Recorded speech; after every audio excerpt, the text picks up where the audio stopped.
Hey there, Writer Rebels, and welcome to a special Wordstock edition where we're going to be talking about story structure. In particular, we're going to be talking about the dreaded middle of your manuscript and some tips and tricks on how to navigate your way through and keep your readers coming back for more.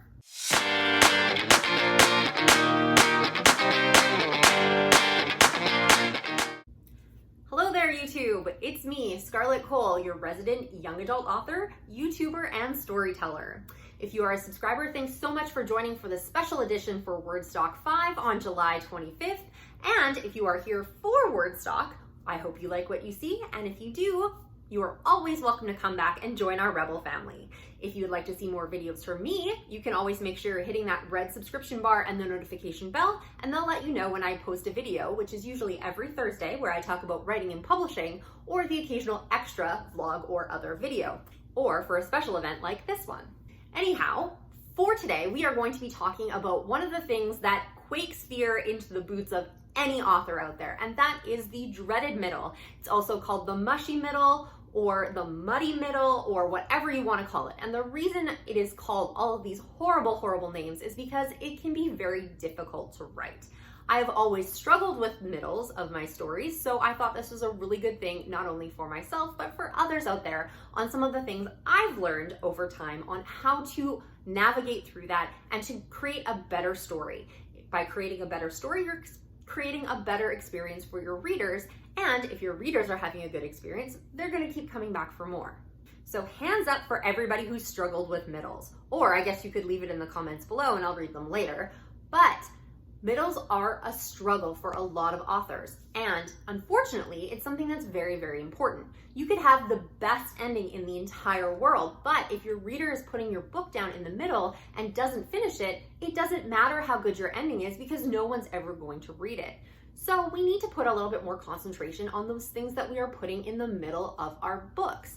However, it is very difficult to do and difficult to navigate. The first thing, before I get into my tips and tricks on things that you can do to enhance your middles, is one of the things I needed to accept as an author, and that is I needed to change my mindset about middles. I would always come up with these wonderful ideas with great beginnings, or I would come up with this killer blockbuster ending that I couldn't wait for readers to get to. But I was treating the middle like it was unimportant. I was treating the middle like it was a gas station on the interstate between super cool beginning town and absolutely awesome endingville. And this was my biggest mistake. The middle shouldn't just be a stop on the way through to something else. It should be a destination. It should be something that readers are engaged in and are very interested in continuing. So you can think of this another way. If you were at a carnival, you have a basic roller coaster. It's going to go up and build, build, build, build, build, build, build, and then you're going to come screaming down towards the ending. Sure, that's exciting and it's interesting and people line up for hours to ride that roller coaster. But if you go to a big theme park, let's say Universal Studios or Six Flags or something like that, they know to take that to a whole nother level. So instead of going up and coming straight back down, they're gonna throw something in the middle there. They're gonna go up and then they're gonna go maybe halfway down and then ride you back up again.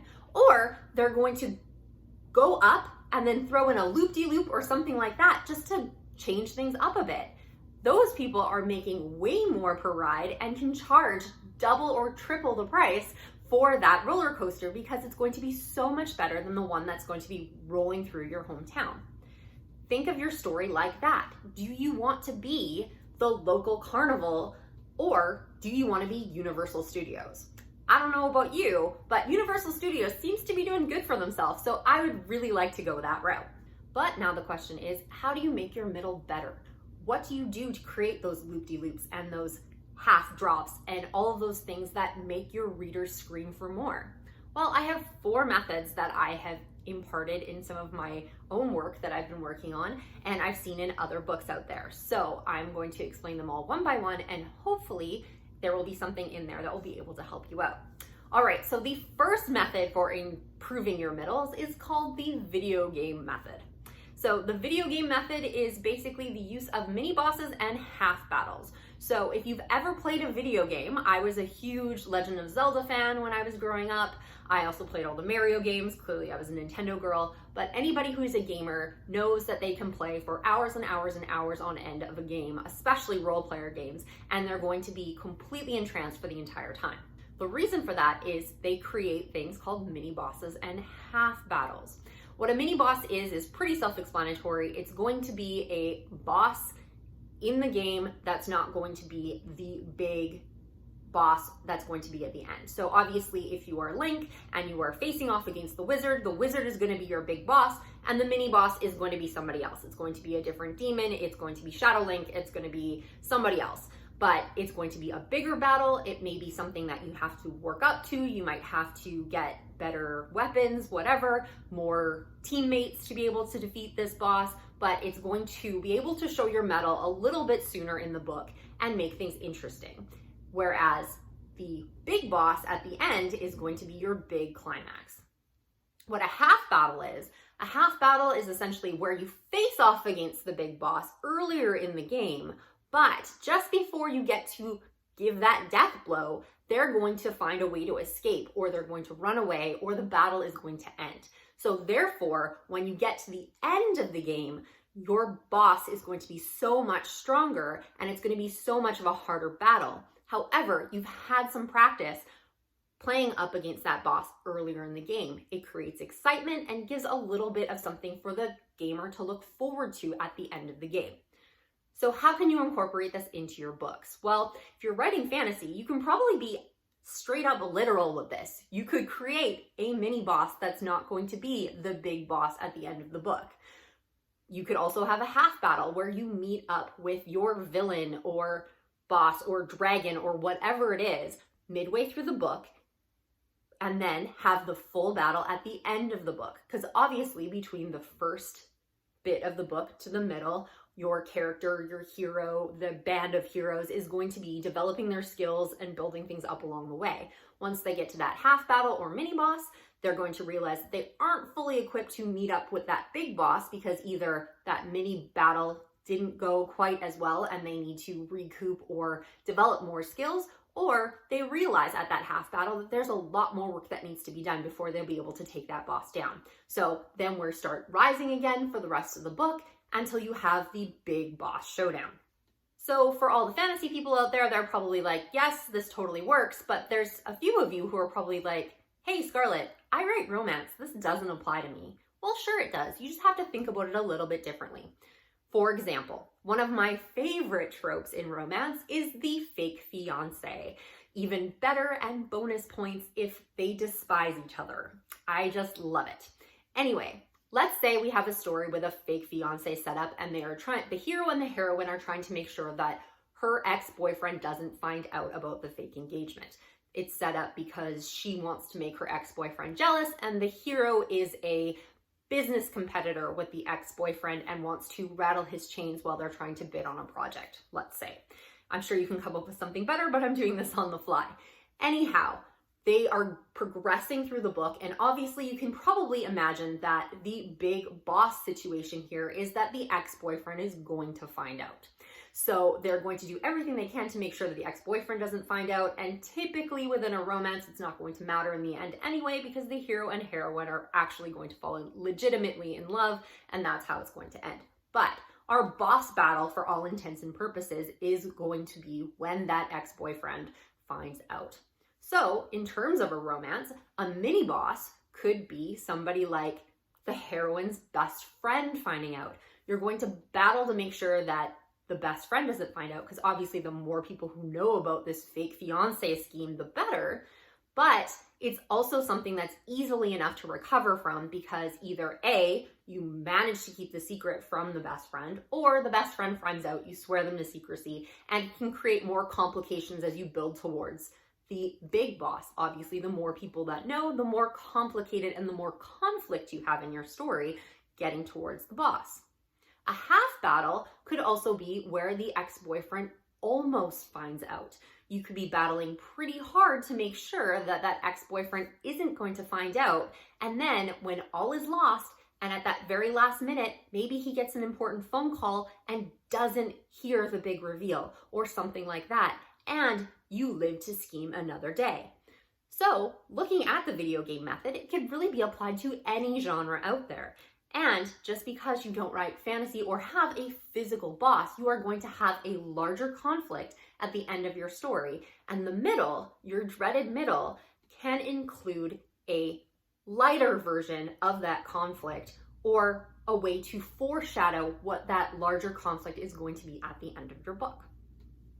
Okay, so my next method of improving your middles is something I like to call the soap opera method.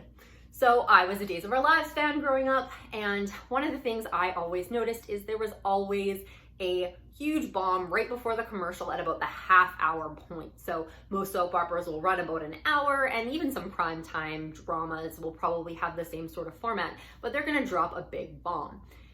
With soap operas, they were usually something that was completely flipping the script. It's going to be somebody who we thought was dead isn't actually dead. Someone we thought was our best friend has been scheming behind our backs the entire time and sleeping with our boyfriend. The baby daddy that we thought we had this entire time turns out to be the main character's long lost twin that nobody knew about and who needs a kidney transplant. All of the things in a soap opera are kind of ridiculous, but it kind of gives you an idea of where you can kind of up your stakes. So if you are in the middle of your story, this might be a good time to drop one of those bombs. Obviously, if you have a character that's coming back from the dead, that's going to change the trajectory of the rest of your story. There could be a very large betrayal. Somebody could be keeping a secret from your main character. These are good times to drop that information. It can change the trajectory of your story and can really flip the script on what the first half of the book looks like and what the second half of the book looks like. Obviously, you want to keep it cohesive, but by changing things up a bit, it's going to keep the reader more engaged. They are going to be shocked with this plot twist or drop of information, and they're going to want to read more to see how that impacts the rest of the plot. An important thing is, whatever secret that you are dropping, it does need to impact the plot and the main character somehow. Otherwise, you're just putting it in for shock value, which really isn't going to keep your readers reading. It's just going to shock them and not really apply to the story. But soap operas are very, very good at keeping people through that longer commercial break that's usually at the half an hour point by dropping a big secret or reveal. The other thing about having a bombshell or betrayal in the middle of the book as opposed to dropping it towards the climax is it allows the climax to stand on its own. If you are lumping all of your good stuff at the end of the book, first off, the reader has to wait way too long and may not even get there. Plus, it allows them to absorb the shock and process that information, and you can play with it a lot more than if you lumped it all at the end of the book. So this can be very useful when you're trying to increase the conflict in the middle of your book, and it's conflict that makes the reader keep reading. And the third method for improving your middles is something I like to call the baking competition or the Cake Wars method. Because I originally saw this on Cake Wars, however, you can see it on Cutthroat Kitchen, you can see it on Cupcake Wars, you can see it wherever nowadays. Everybody seems to be having that same sort of format, and the reason they do that is because it works. So what exactly am I talking about? Basically what they're going to do is they're going to give their contestants a task. So let's say in Cake Wars, they are given the task of making a 8-layer chocolate wedding cake. Okay, and they have a half an hour to do it. Well, that's a pretty steep task in that amount of time. If anybody's ever tried to make a wedding cake, trust me, this can take a lot longer than a half an hour. The cakes will barely bake in that amount of time. Once the cooks are in their kitchens and they finally feel like they're gaining some ground in the competition, the host is gonna come out and be like, well, now we've decided that you have to incorporate cayenne pepper into your wedding cake and you have to create a tasting cake for our judges. Well, that's exactly when they go to commercial, because you can just see all of the contestants rolling their eyes and groaning because this has added a layer of complexity to the competition. There's two things basically that they're doing here. One, they're reducing the amount of time that the contestants have to complete their tasks. So by having to do this extra tasting cake, they don't have as much time to work on their main project. And by including, let's say, cayenne pepper, or you need to cook with just spoons, or you need to wear a mask, or whatever it is that they want to add in there, that twist, that nuance is going to make things a whole lot more difficult for the contestants to do what they want to do. This is a really good method to use in stories that are a little bit more linear. So if you have a story, let's say a thriller or mystery of some sort, where you have something that's more of a linear type story and not as much subplot, this is something you could definitely use to incorporate more conflict and drama in your story. So let's say, for instance, your story is about a hostage taking. So obviously the character is a police officer and they are trying to stop a mad person from blowing up a building with a bunch of hostages. They've been given a time limit. They need to be there by 4 p.m. or the building's going to blow up and all these people are going to die. So obviously there's not a lot of time for a huge amount of subplot, but you are having that character work towards figuring out where the building is, what the motivation is, how they're going to get into that building, and all of those different things. As that person is developing their plan, this is the great time, right in the middle, to throw a wrench into that. So we can affect the timing. Like I said, this is our tasting cake thing, where now all of a sudden they've decided that they aren't going to blow up the building at 4, they're going to blow up the building at 4 Eastern and you're in Pacific time. Well, that's going to change everything because you've just lost a bunch of hours. So everything is going to seem more urgent. There's going to be more conflict because that time crunch has increased and it's made so much more difficult for your characters to complete their goal. The other thing, the throwing a wrench into it as well, let's say the cayenne pepper example, is maybe something else has changed. Maybe one of the characters is now related to the officer, so it's a lot more demanding for them. It's going to be a lot more difficult because these aren't just random people. This is somebody that matters to them. Or maybe somebody in that building has a heart attack, so now we have this medical emergency that he has to deal with on top of the fact that the entire building is going to blow up. So by adding these complexities to your story, it's going to increase the conflict and it's going to make things a whole lot harder. But in the end, it's going to pay off because your reader's not going to expect things to change, and it's going to help boost the conflict for the second half of the novel, keeping your reader turning pages. All right, so the fourth and final suggestion that I have for improving your dreaded middles is the reality show method. So I'm sure you've seen all those reality shows out there. We have Survivor, we have The Bachelor, we have The Amazing Race, all of that kind of stuff. But one of the things that you always hear about when these shows are on is when something happens outside of the regular show. So for instance, when they're on The Bachelor, all of a sudden they're going to show all of the other contestants video that nobody really knew about in the fantasy suites. Or if you're on Big Brother, you could be going for head of household and then they're going to show video of everybody scheming behind your back and creating an alliance to kick you out of the house. These are these things that are happening behind the main characters that we're watching and keeping us engaged. Or in terms of your book, could be your subplots. So the suggestion here is basically working your subplots to create more conflict and to make things more interesting in the middle of your book. This can tie in a little bit to that second method, the soap opera method, but this is more focused on the subplots itself. Is there a romantic subplot in your mystery book? Maybe the middle is a good time to up the conflict and up the presence of that subplot in the middle of the book, because it's going to provide a little extra conflict while you're still trying to work through the main plot.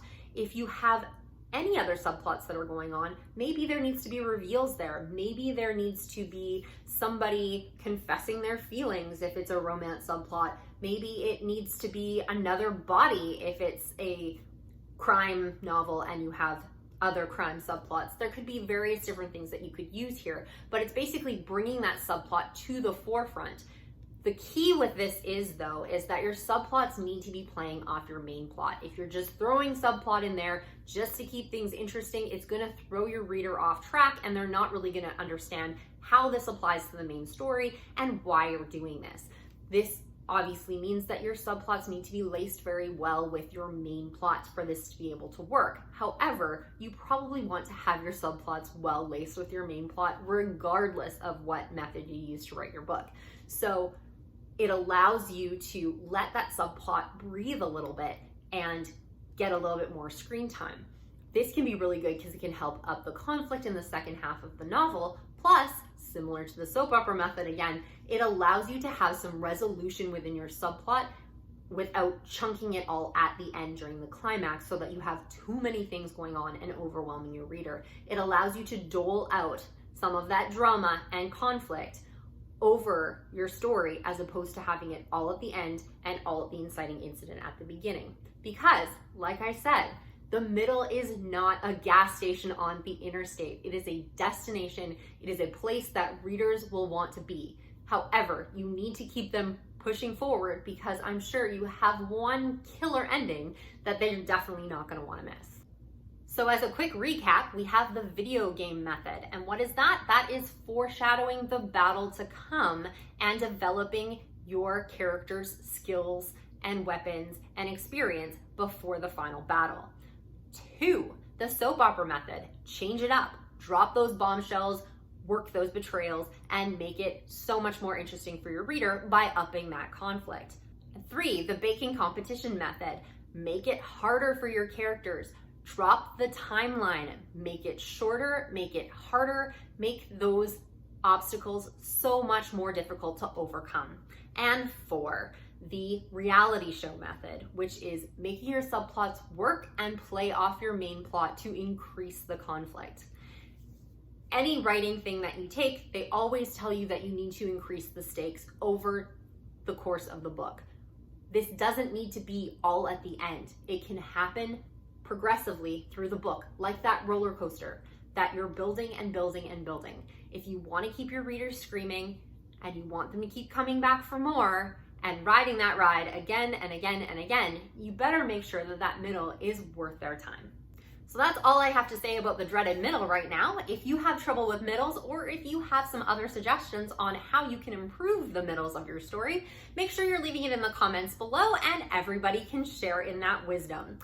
As I said before, my name is Scarlett Kol and this is my channel. If you'd like to hear more from me, you better hit that red subscription bar and the notification bell and they'll let you know the next time I have a video. Thank you so much for allowing me to be part of this event. It was really, really fun and I hope to make some more writing videos like this if it was something that you enjoyed. If you did enjoy it, whether you're a subscriber or whether you're new here, make sure you're giving it a thumbs up to let YouTube know that this is something worth watching. Until next time, this is me, Scarlett Kol, young adult author, YouTuber, and storyteller. Thanks, guys.